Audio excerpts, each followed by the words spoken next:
In 2019, the United States Customs and Border Protection apprehended almost 1 million people at the southwest border due to U.S. policy changes specifically focused on trying to prevent people from easily making it into the United States. By September of 2019, the numbers were dramatically dropping.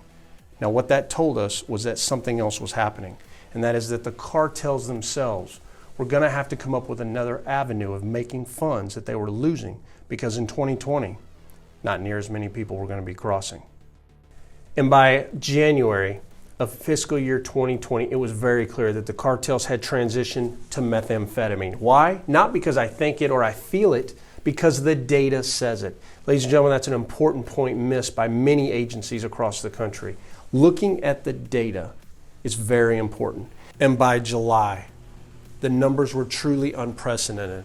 The United States Customs and Border Protection at the ports of entry have seized over 118,000 pounds of methamphetamine, and we still have 2 months left to go.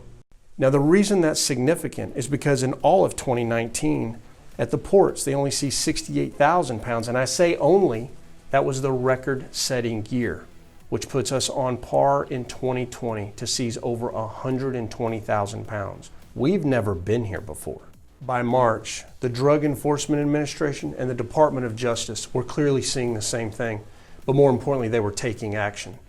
Operation Crystal Shield and Project Python commenced.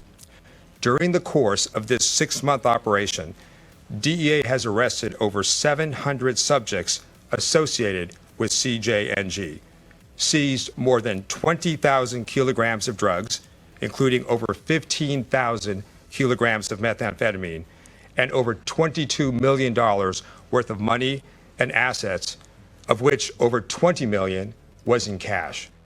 Ladies and gentlemen, that is the most important thing that we could talk about so far, because this is it. It is the Cartel Labs that are pushing this poison into the United States.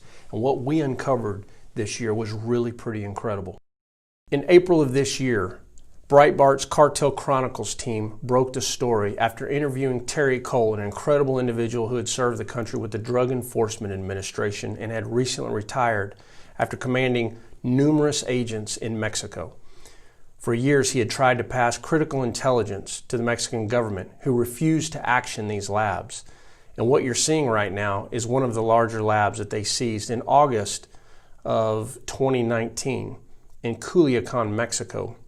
Now, as you'll notice, this lab was very large. It had 27 reactors. Right here where you see the blackened trees, that's not from a fire. That is from the chemical reaction burning these trees in this environment. So why does any of this even matter?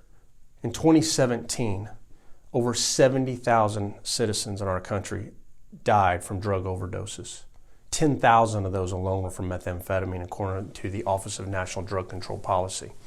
In 2018, over 67,000 died from drug overdoses.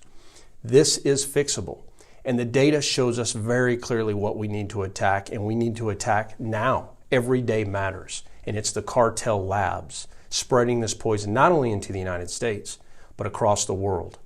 So here's my take on this situation. After more than 24 years in law enforcement, building programs to go after these cartels, I can tell you that we can't do this alone as a law enforcement mission only any longer.